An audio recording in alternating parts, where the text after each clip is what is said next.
The car of the future, fast or economical? This week in the interview, Matthias Müller, CEO of luxury German car maker Porsche.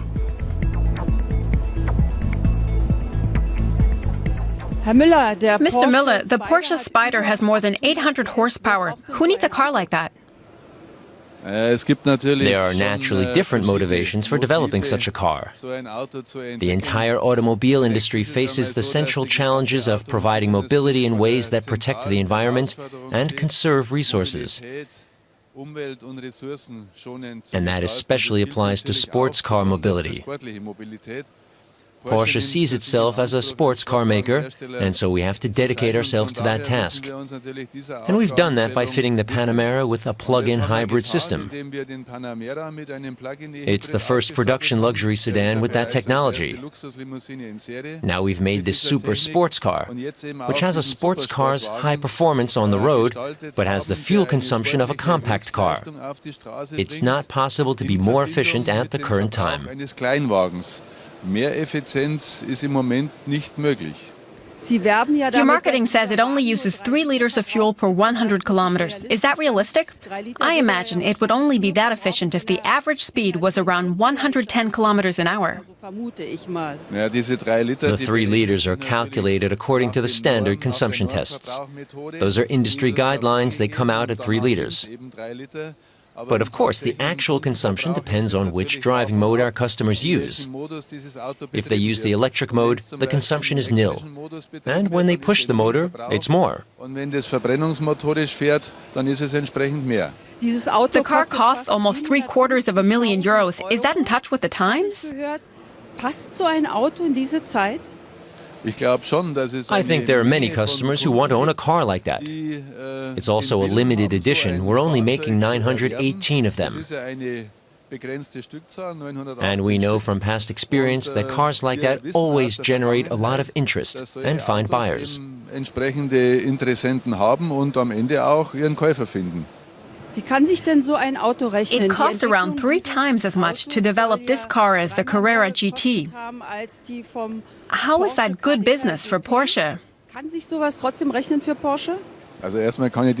Well, I can't agree with that number, but I can put you at ease. The question is justified because we probably won't make a lot of money with this car. But for Porsche, it's also important to invest in the brand. The brand has a great tradition, especially in the sports car and racing segments. So we need products that cause a stir. And we're seeing that here at the International Motor Show. That energizes and promotes the brand. Wiederum die Marke, wie schon gesagt, aufladen und entsprechend fördern. But it must be hard to drive a sports car like that in city traffic. It's not hard with a Porsche. Our goal is to make cars, even sports cars, that are suitable for daily use and comfortable to drive in the city. But at the other extreme, cars that can win on the racetrack. And Porsche has proven that over many decades. The 911 celebrates its 50th birthday this year.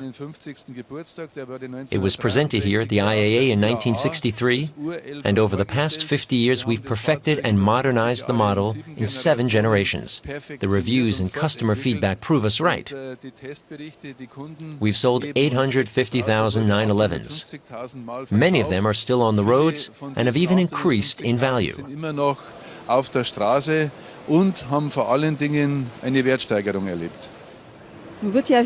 a lot of talk about electromobility. What opportunities do you see for Porsche in this area?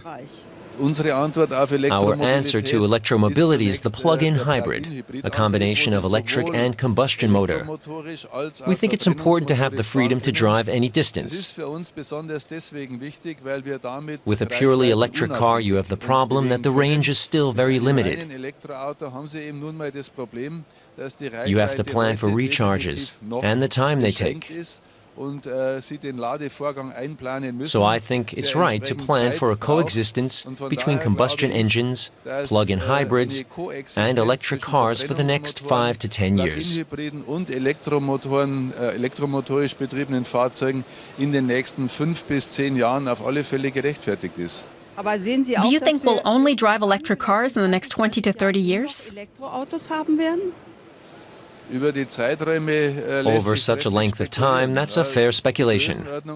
Yes, that's the direction we're heading. We can also expect fuel cells to play a role.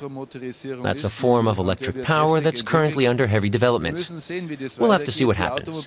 The auto industry is investing huge amounts of money in developing the technology, but in the end, the customer will decide what wins out. What role does the German auto industry play worldwide with regard to electromobility? Some accuse German car makers of dragging their feet. That was probably a false statement. At the time that was being said, I know for a fact that the entire Volkswagen company was busy looking at this issue. I also know that our colleagues at BMW also take the subject seriously. The proof is in Hall 11, with the new i3 and i8. Mercedes has been doing this for years. We believed we had to expand our range and provide an alternative to combustion engines. The time is right. The products are there.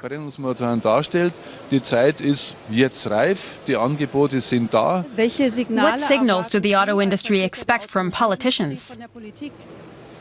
We're in constant communication with the politicians.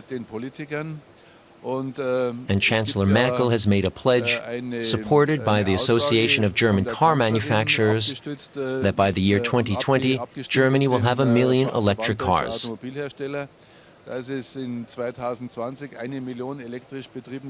We're working hard to achieve that. I don't think the change will come about through government incentives. We need to get the infrastructure in order. We need charging stations and the like. That's where the government should be focused and where the German states should be acting. We have to free up funding for that in the near future. What sort of support or framework do you expect from politicians, or even a new government, so that the auto industry can continue to grow? Clearly, we expect an economic environment that allows us to develop and manufacture autos in Germany. The discussion over highway tolls, speed limits and taxing company cars is another consideration.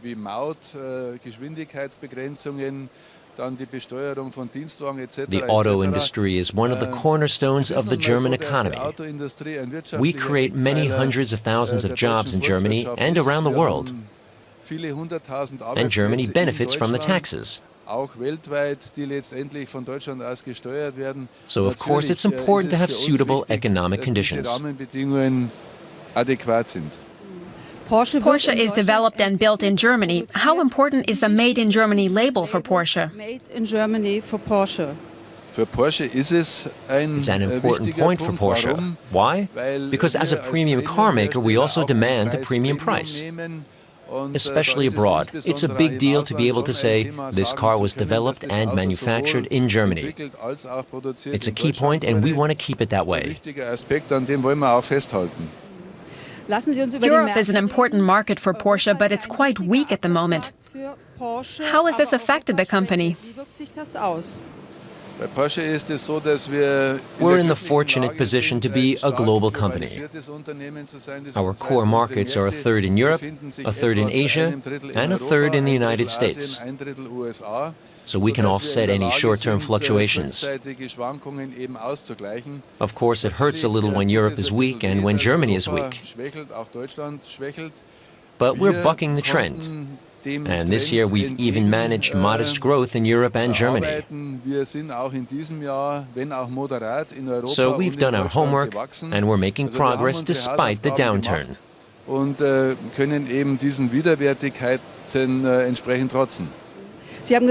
You said sales are strong in Asia, but in many Asian cities, cars are often standing still, more than they're being driven.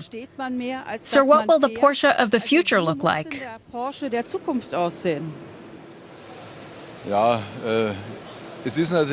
You can, of course, ask the question, why do people buy cars like ours? But you can also ask why they buy expensive watches, jewelry, clothes, or an expensive house. What do people really need to live? Our customers are clearly people who've achieved something in life and can afford the luxuries. They want the luxuries, and that's the same the world over. Porsche isn't a brand to strut around with. It's a solid product that's expensive, but it costs what it's worth.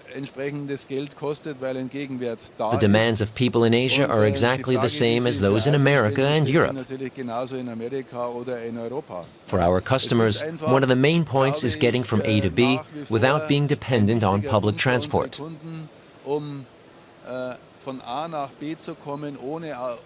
And they're prepared to take longer to get there. The auto industry is working to improve things with projects like Connected Car.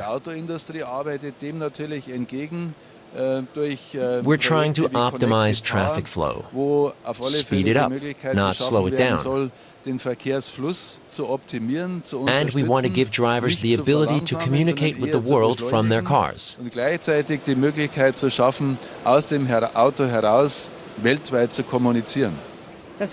So you're caught in traffic, but you can still work in your Porsche. Is that correct? Yes, that's correct. That's an option? Yes, that's an option. One last question. Which car do you personally drive? I drive every Porsche, but my favorite one is the 911 GT3. It's a really sporty car and a lot of fun. It's pure Porsche. And you go shopping with it? Yes, I do. But rest assured, I also own bicycles. Even I can go one day without my Porsche and ride my bike or walk. Mr. Müller, thanks for talking to us.